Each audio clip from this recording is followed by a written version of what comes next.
Thanks for tuning in to the Prime Bookseller Podcast, the bi-weekly podcast discussing all things Amazon bookselling. Hey everybody, welcome back to another episode of the Prime Bookselling Podcast, and we're back again with another episode, and I think we discussed this on a previous episode. I am going to start some episodes here where I just want to kind of use another skill set that I have, and that is that one of the things I do when I'm not selling books on Amazon and podcasting is I teach entrepreneur classes at the local university. And while maybe a lot of you out there are looking to start an Amazon business, don't really consider yourself entrepreneurs, I do thoroughly believe that even if you're in that mindset, that you might surprise yourself at some point in time, because 13 years ago when I started doing this, I also didn't really foresee myself as being an entrepreneur or ever turning my book selling adventures into a business. But flash forward 13 years ahead of time, and that's exactly what I did. And I don't have any regrets with that whatsoever. Being an entrepreneur has been one of the biggest things that has ever happened in my life, and has changed the way I look at the world and the way I see things just 150%. I think I'm a completely different person than I would have been had I not taken that leap and became a full-time entrepreneur.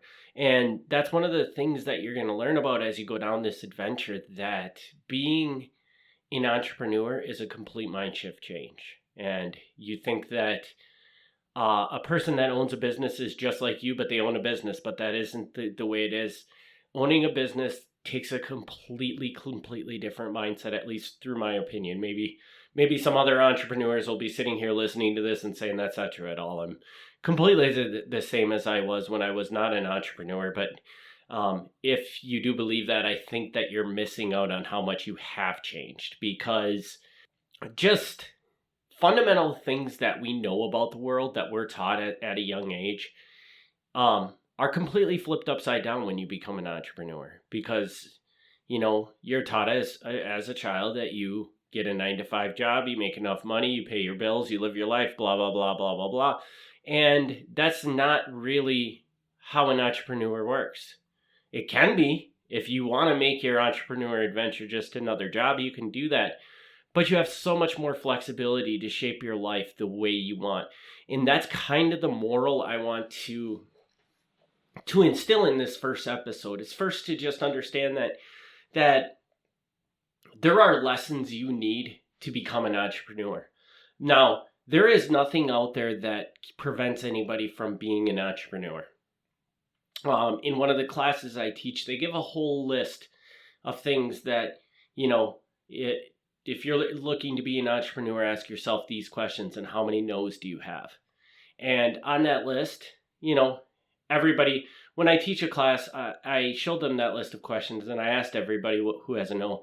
And I say, if you don't have a no, if you say you don't have a no on this list, you're lying to yourself, because there's just inevitably everybody was going to have a no. But the good thing about that list is there's 13 questions on it, and the only no that isn't very fixable, and I'm not even going to say that this no isn't fixable. I just feel like, from my perspective, it would be a challenging one to fix, is to be self-motivated. As long as you're self-motivated and you can get yourself up and make things happen without the help of somebody else pushing you to do those things, you should be able to be an entrepreneur. And whatever shortcomings you have as an entrepreneur, you'll discover that you can learn those things, and you'll get better at them over time. And you'll never master everything. Big secret to you, if you do not know this, in life you'll never master anything. It's just a steady grind of getting better and better at something. And some people are able to figure out ways to get better at certain things faster than you are, and vice versa, and so on and so forth. So you're never going to master anything, because you can't master anything. You think about the greatest football player ever to live, there's probably tons of things he could have done better. You know, let's just use Walter Payton as an example. Consider one of the best running backs in the NFL, but you throw him into at a quarterback position, he probably sucks real bad. And so he had not mastered the sport of football. Did he master the idea of being a running back? Maybe. But he only mastered it in a specific way. There's a lot of different styles he could have gone with that he wasn't good at, but he just happened to be really good at one specific style. The point being is that you'll never master anything. You're just going to slowly get better at it, and there is no end to how good you can be at something. And this is an important thing to wrap your head around is that as I go into this, I don't have to be perfect at everything. I don't have to master everything. There isn't a certain point where I have reached the end of my learning curve and you know, I no longer have to educate myself anymore, because you just keep going and keep going and keep going. And this is really important in business, but I also think that this is really important in life in general, that you need to constantly be evolving, constantly be learning new things, constantly growing. So, but the big point I want to push out into this podcast is just introducing the concept that we're going to have lessons like this that teach you more of the ingraining your mindset to be an entrepreneur now. And there may be some people out here that even after everything I just said, they're going to say, well, I don't need those lessons because I'm never going to quit my full-time job, or I don't see this as an entrepreneurial experience, or whatever rationale you come to that you don't need these lessons. And I understand that. I think that you're missing the point of this. But if you choose that, by all means, can't skip these episodes. Just do the Amazon content episodes. But if you're really in for this for a long haul and you wanna see where your business can take you and how it can change your life, I think these are as important, if not more important, to you than the actual Amazon specific content.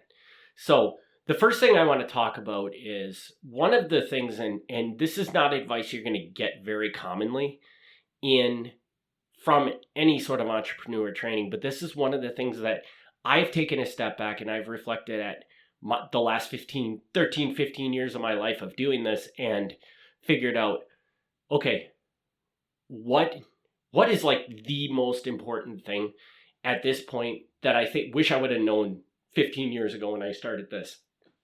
And it's a very not business oriented lesson really, but what I've learned is that in life, I think that most people become focused on these goals that really don't matter. And what I mean by that is that when most people start a business, they look at it like growth. How can I make this business bigger?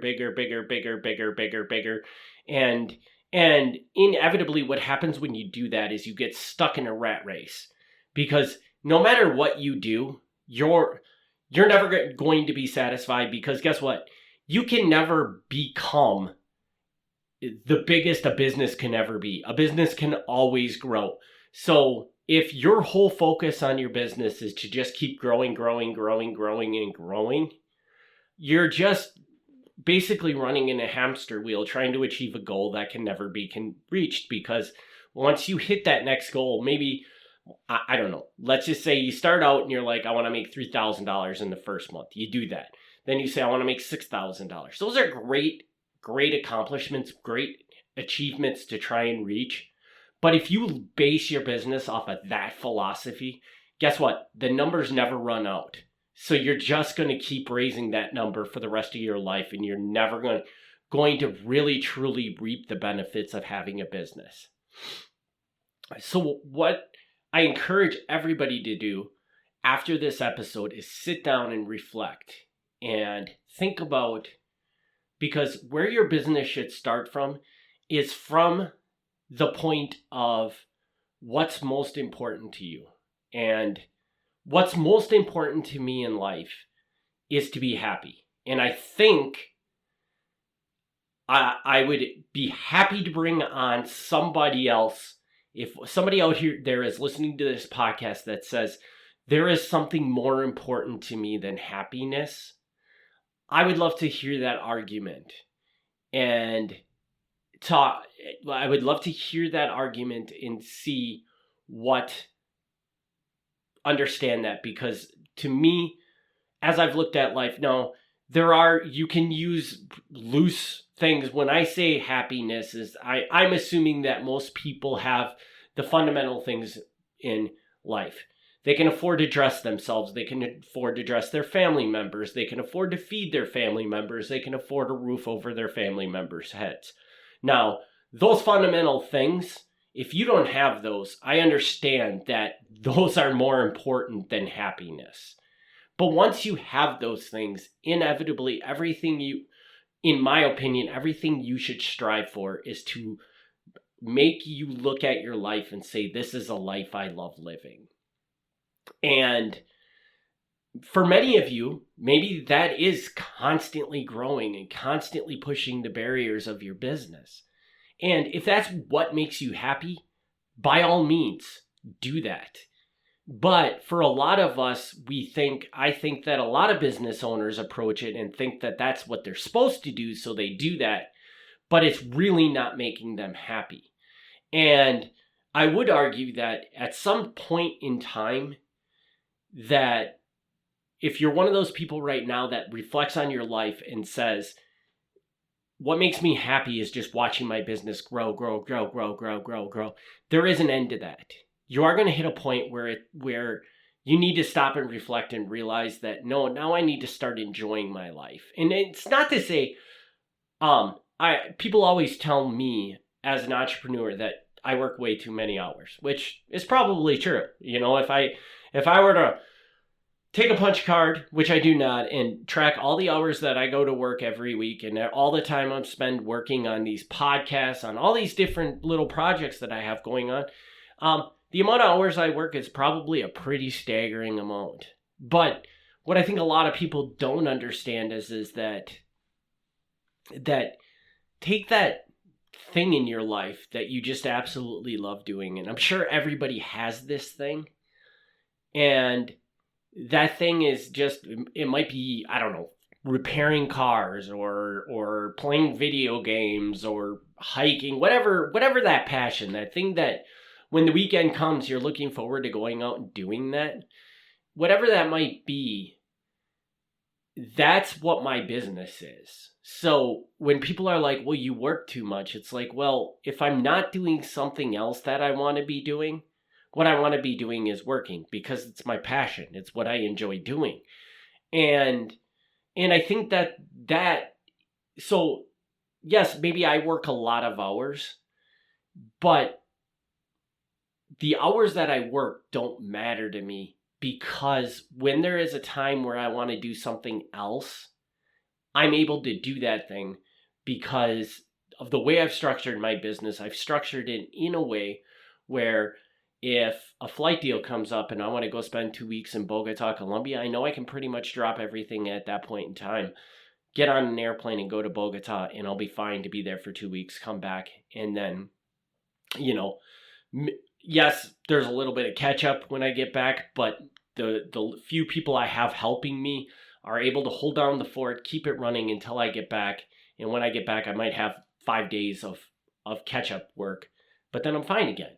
And that's, I've intentionally built my business to be that way, because I've looked at my life and I said, these are the things I want from life, and how can I make this business work for that?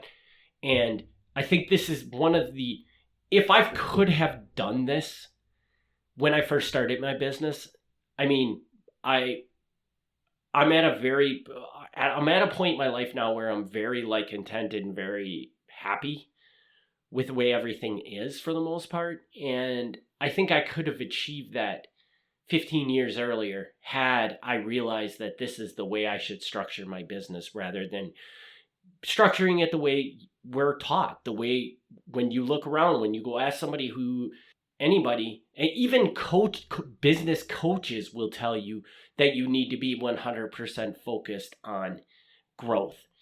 And the unfortunate thing is that most people are, how do I optimize my business? And what I'm telling you to do is stop, reflect on it, and figure out how you can optimize your business to fit into your lifestyle. And for some entrepreneurs out there, this might be a dirty word, but the term for that is creating a lifestyle business, creating a business that works within your life. And I know I've met multiple entrepreneurs that are like, well, you have a lifestyle business. And I just kind of laugh at them because I'm like, why would you not want to have a lifestyle business? Why would you want to give up your life for your business? That does not make any sense to me.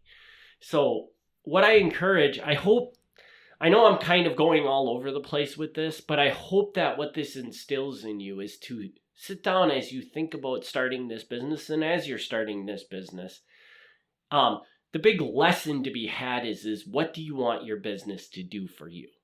And if you have a clear vision of what you want your life to look like with this business in it, it becomes very easy to build the business in a way that fits into your life. And you can sit there. That way, some opportunity comes your way, and that opportunity comes your way, but maybe it's slightly different from what you're doing. If you're very conscious of what you want to do, you will be prone, even if this deal might be the biggest deal your business has ever seen, you can look at that deal and say, hey, is that really something I want to do? Because if I'm going to have, one of my big rules in life is that when you hear me on this podcast, you will never hear me talking in the evening. It is always in the morning. And that is because at 6 o'clock at night, I shut off. I'm done. Very, very rarely am I doing anything past 6:30 at night. That's just my time to chill, unwind, be me, do my thing every night, no matter what. And that's intentionally built into my business. I have to structure my business to allow me to do that. As well as, there are days where I just decide I'm going to go for a 40-mile bike ride. And if I go for a 40-mile bike ride, I have to be able to just know that everything's going to be fine down there until I get back tomorrow for my 40-mile bike ride. I don't bike around stressing out about, oh crap, is this going to fall apart or something like that while I'm gone? No, I've specifically structured it in such a way to enable me to know that I can safely do that, as well as longer vacations. And it would have been a lot easier to hit that point in my business if I had reflected and really thought about what I wanted it to be when I first started building it. But the thing what I did is I built it up, got it to a point where like money wasn't really a concern anymore. And then I sat there and I thought, well, what do I want to do now? Because I don't need to really grow. So if I'm going to grow, as an entrepreneur, you're always going to want to grow to a certain extent, but you'll also hit a point where you don't want to sacrifice the good things in your life in favor of growth.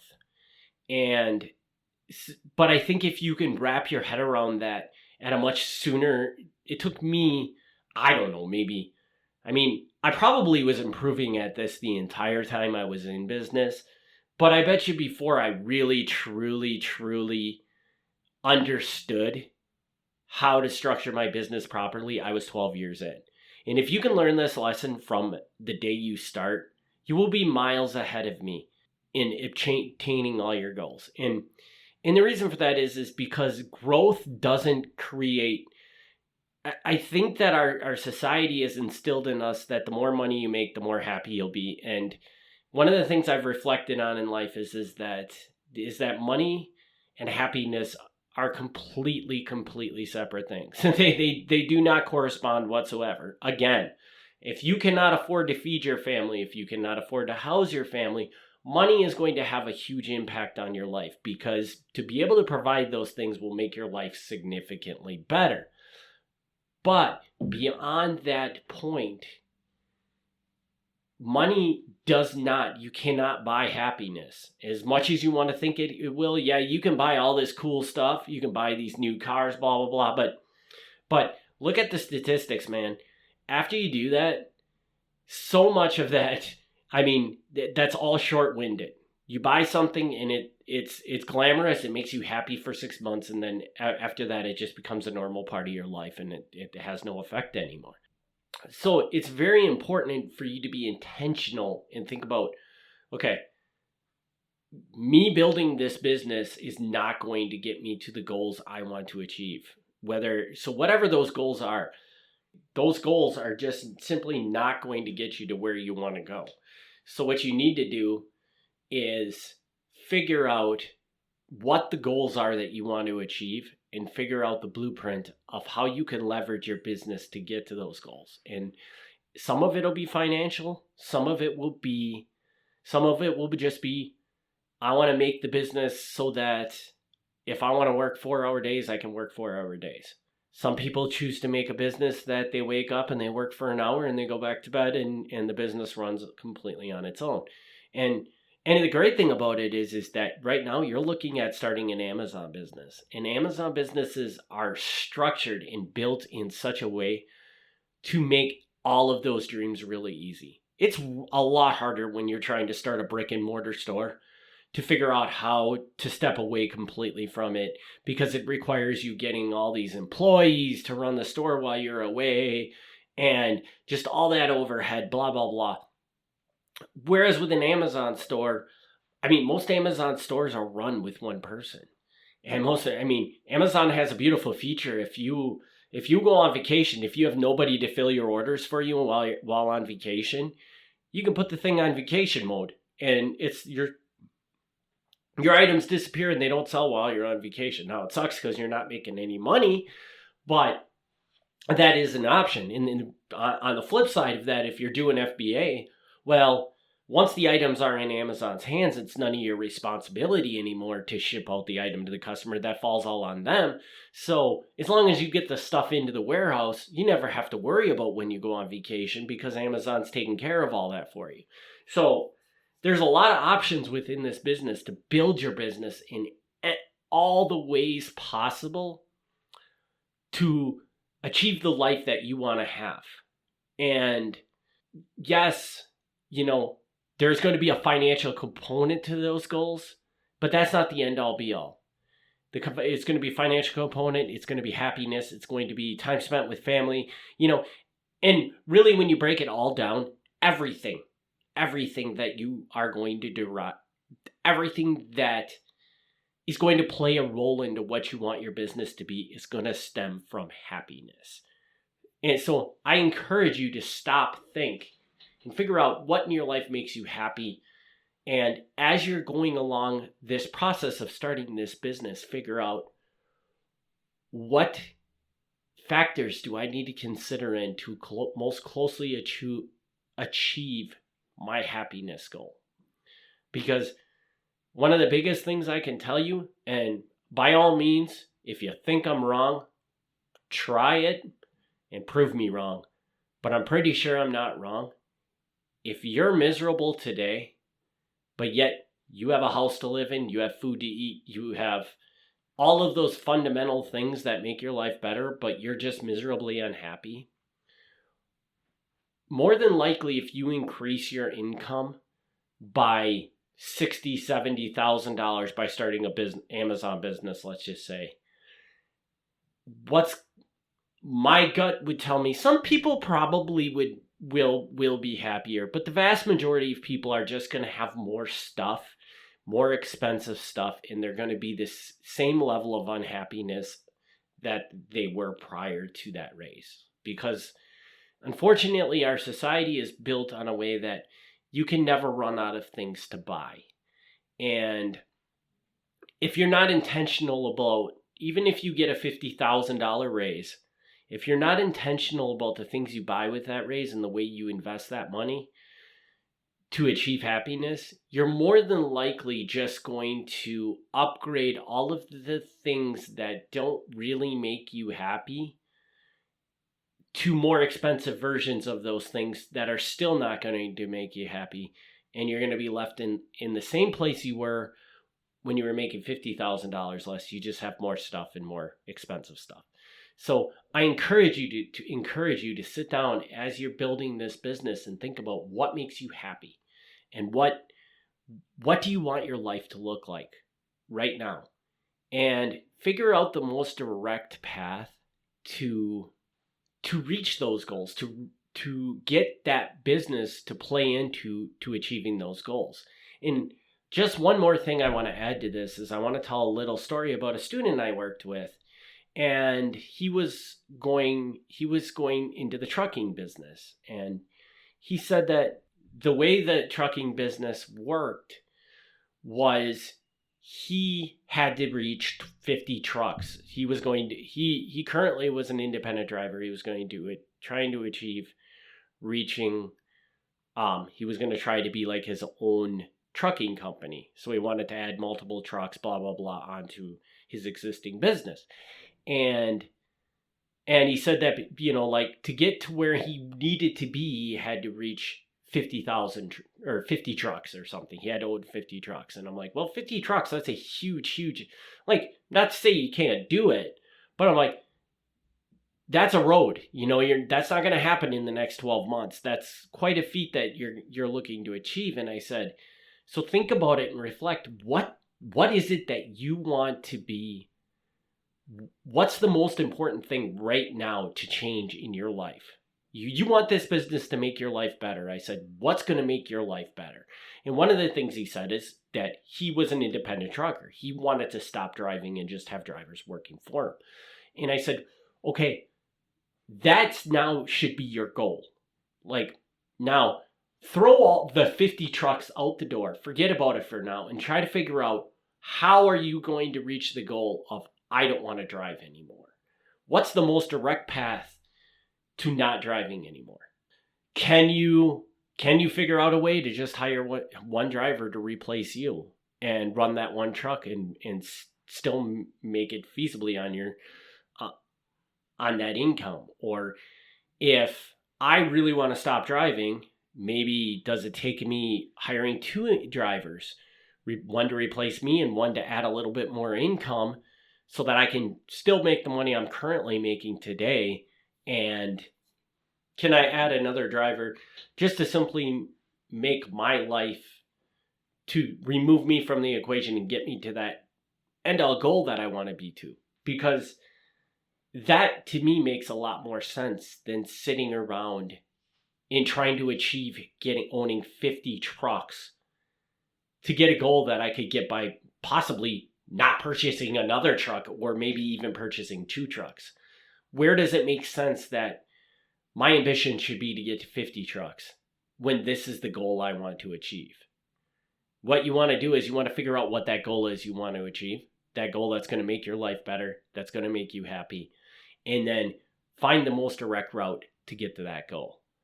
So with that, I'm going to wrap this episode up. I hope this was helpful. If I was all over the place, I apologize. This is something I'm really passionate about, and I have a lot of ideas flowing through my head. So I might jump around a little bit, but I'm hoping that this concept will resonate with you out there. And feel free, reach out to me, sales, SALES, at kingsridgemedia.com. Go to kingsridgemedia.com, send an email directly through there. Let me know what you think of this concept, because I'm curious if it resonates with people out there, or if everybody just thinks I'm a blubbering idiot. So with that, I'll wrap this episode up. Again, as always, go check out kingsridgemedia.com or check out the show notes. Look at some of our sourcing opportunities. These are great services that allow you to get additional books for your inventory for little to no effort on your own part. So if that's something you're interested in, there's buttons on each of the pages for the different services. Set up a meeting with me. We can sit down. We can talk about it. We can see how it can work within your business. With that, I'll be back next week. We'll probably be back onto the Amazon world of things. For the period coming up, I think we're going to do one episode where it's along this line of more the business side of things, and then one Amazon specific episode. So just kind of give you an idea of the upcoming schedule that we're looking at. That's how it's probably going to look. So with that, I'll wrap this up. Thanks again, everybody, for tuning in. We'll see you on the next one. Thanks for listening to the Prime Bookseller Podcast. Join us for the next episode as we discuss all things Amazon bookselling.